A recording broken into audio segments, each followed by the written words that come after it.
The things that I do are real. There really is no trick to sword swallowing. It's having total mind and body control.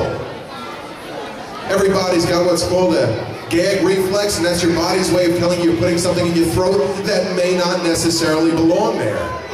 Much maybe like the cotton candy that you kids are eating. But of course, this has a more metallic taste to it. Now, of course, the mind control, you have to convince yourself that swallowing said amount of steel is actually a normal thing to do. Now, I've been at this for quite some time, and the mind control, well, that's an easy one. I know how to do this, and I've convinced myself that I can. Of course, the gag reflex from time to time does trip me up here, especially after some latkes. So you lucky kids in the front here maybe get more than you bargained for.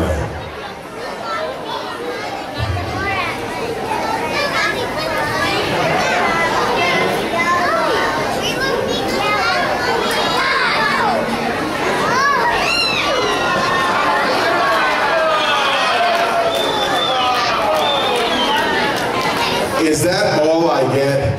Let's hear a round of applause.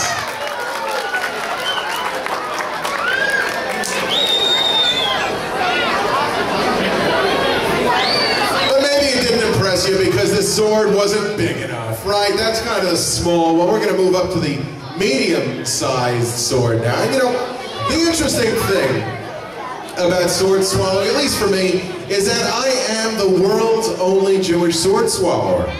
That's right, and I figured out why that is. It's not because little Jewish kids, when they play with sharp metal objects, grow up to be surgeons or moils. It's because you need too many sets of swords. You see, I've got a set for Milchik, a set for Fleshing, Pesach, and well, anyway. See, we can swallow this one right over here.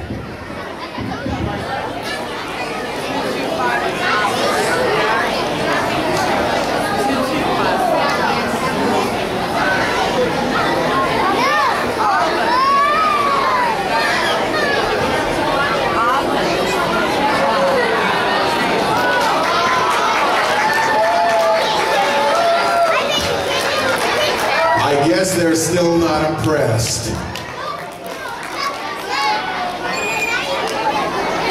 It's a tough crowd here in West Orange, New Jersey. Yes, it is. Wow.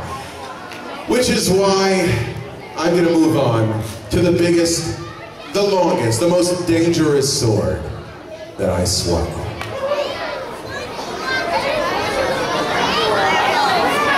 27.5 inches of solid Spanish steel. That's right. We have any doctors in the audience? We've got a doctor. All right, so you can kind of do some fact-checking for me here if I get this wrong. I want to give you a little biology lesson here. The sword's going to go into my throat, just past the epiglottis, which is the trapdoor that separates the digestive tract, where you eat, and the respiratory tract, where you breathe. Now this is going to follow the esophagus all the way down into my stomach. The point of the sword is going to touch the bottom wall of my stomach, which is approximately right over here. About this much of the sword is going to stick out, because if I were to jam it down farther, I'd rip my stomach, bleed internally, and you wouldn't have the rest of the show. Now some people may want that. I certainly don't. Of course, if I kept pushing the sword any farther down, I'd rip my pants, and this is a family show. You folks want to see me swallow 27.5 inches of solid Spanish steel? Yes? All right. All right.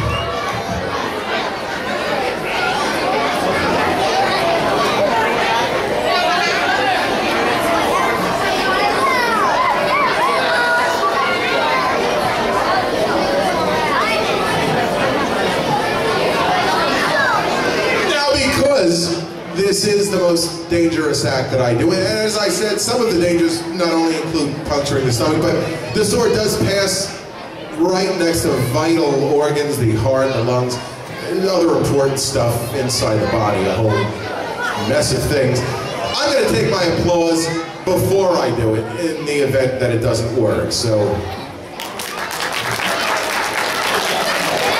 with applause like that, I'm only going that deep. I really want to hear it.